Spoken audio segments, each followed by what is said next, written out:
মাছের পেটে জন্ম হওয়া সত্যবতীর যমজ ভাইয়ের পরিণতি কী হয়েছিল? রাজমাতা সত্যবতীর জন্ম হয় এক মাছের গর্ভে। যদিও মাছটি কোনো সাধারণ মাছ ছিল না।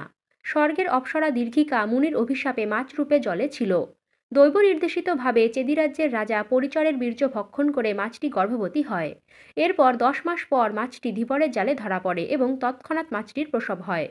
প্রসব হওয়া মাত্র মুনির অভিশাপ কেটে যায় এবং অপ্সরা দীর্ঘিকা নিজের রূপ ফিরে পেয়ে স্বর্গে চলে যান। সেই মাছরূপী অপ্সরার গর্ভে জন্ম হয় দুটি যমজ সন্তানের, একটি পুত্র এবং একটি কন্যা। আশ্চর্য এই ঘটনা দেখে ধীবর খুব অবাক হয়ে যান এবং সেই রাজ্যের রাজা পরিচরকে সমস্ত ঘটনা জানান তিনি। এহেন অদ্ভুত ঘটনা শুনে রাজাও ভীষণ বিস্মিত হন। এরপর অপুত্রক রাজা পরিচর পুত্রটিকে নিজের কাছে রাখেন এবং কন্যাটিকে ধীবরকে দিয়ে দেন। পুত্রের নাম রাখা হয় মৎস্যরাজ এবং কন্যার নাম হয় মৎস্যকন্যা।